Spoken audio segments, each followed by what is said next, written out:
김포 도시철도 노조는 다단계식 위탁 운영 구조로 인해 안전상의 문제가 발생하고 있다며 김포 도시철도 직영화를 요구해 왔습니다.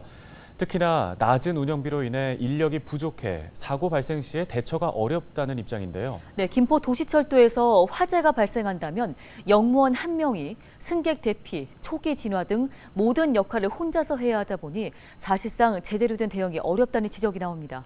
김진재 기자입니다. 잊을만 하면 안전 문제가 불거지는 김포 골드라인. 열차 내 높은 밀집도로 인해 승객이 쓰러지는가 하면 운행 중인 열차가 돌연 멈추기도 합니다. 이 때문에 김포시는 지난해 용역 결과를 바탕으로 김포 골드라인 직영화를 위한 가칭 김포 도시철도공단 설립을 추진하던 상황. 하지만 최근 김포 도시철도공단 설립 심의위원회는 5호선 연장 등 추가 철도망 운영 계획이 확정된 이후 공단 설립을 재검토하는 게 바람직하다며 공단 설립안을 부결시켰습니다. 이에 김포 도시철도 노조는 김포시가 직영화 약속을 어겼다며 반발하고 있습니다. 당초 김포시가 책정한 골드라인 적정 운영비는 1,183억 원.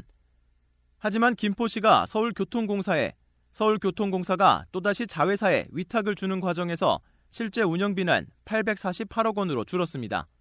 노조는 다단계 위탁 구조로 인해 타 경전철 운영사 대비 운영비가 낮아 열악한 근로 환경에서 일하고 있다며 김포시가 직영화 약속을 지키지 않으면서 직원 이탈 현상이 심화되고 있다고 지적했습니다.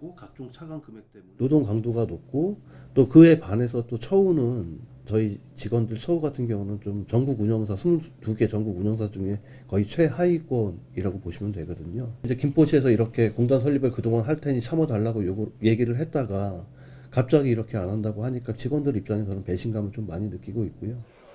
특히 문제가 되는 건 역사 내 화재나 안전사고가 발생하더라도 현재 운영 상태로는 제대로 된 대응이 불가능하다는 점입니다. 김포 골드라인 역사 내 고객 안전원 수는 4개 역사에 각 2명, 나머지 6개 역사에는 각 1명뿐입니다. 이마저도 새벽과 심야 시간에는 전체 10개 역사가 1인 근무 체제로 운영됩니다. 역사 내 불이 나더라도 화재 신고와 안내방송, 초기 화재 진압, 승객 대피 유도를 고객 안전원 1명이 모두 할 수 없기 때문에 신속한 대응이 불가능합니다. 만약에 장애가 생겨서 출동을 하면 역사는 무인으로 운영될 수밖에 없고요. 아니면 역사를 지키면 또 현장에 출동하는 데 어려움이 생길 수밖에 없거든요. 결국엔 민간 위탁한다는 거는 시민들의 안전도 노동자의 안전도 포기하는 거기 때문에 김포시는 내년 9월 위탁 운영 기간이 끝나면 불가피하게 김포 골드라인 운영을 다시 민간에 맡긴다는 입장. 김포시가 현재 민간 위탁에서 나타나고 있는 문제점을 그대로 둔 채 내년에도 김포 골드라인을 민간에 위탁한다면 골병라인이라는 오명도 계속될 것으로 보입니다. 헬로티비 뉴스 김진재입니다.